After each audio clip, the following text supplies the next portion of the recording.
हजारो विद्यार्थी दिल्लीच्या रस्त्यावरती आहेत. त्यांना नोकरी नाही तर त्यांना न्याय हवा आहे. मे 2026 मोठ्या परीक्षांचे पेपर, नीट सारखे पेपर लीक झाले, ज्यामुळे लाखो विद्यार्थ्यांचे भविष्य धोक्यात आले. आणि याचमुळे दिल्लीमध्ये मोठे आंदोलन सुरू झाले. आणि याच आंदोलनाचे नेतृत्व कॉकरोच जनता पार्टी CJP चे संस्थापक अभिजित दिपके करत आहेत.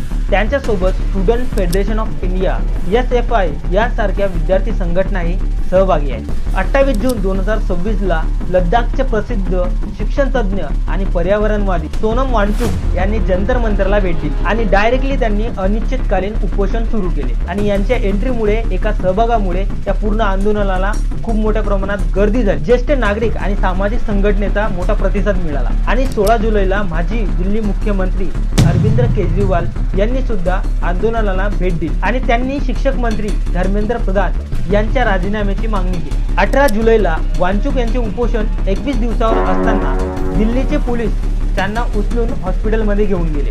सफदरजंग या हॉस्पिटलमध्ये घेऊन गेले. उच्च न्यायालयाच्या आदेशानुसार त्यांची प्रकृती ठीक नव्हती, त्यामुळे ते घेऊन गेले. संसदेच्या पावसाळी अधिवेशनाच्या पहिल्याच दिवशी CJPने चलो संसद हा मोर्चा पुकारला. या आंदोलनासाठी अनेक जण गावातून पैसे उधार घेऊन दिल्लीत पोहोचलेले आहेत, फक्त या आशावरती की सरकार त्यांच्या मागण्या पूर्ण करेल आणि प्रामाणिकपणे जे परीक्षा आहे ते घेणार. या आंदोलनामध्ये पुढे काय निर्णय लागतील याकडे पूर्ण देशाचे लक्ष आहे.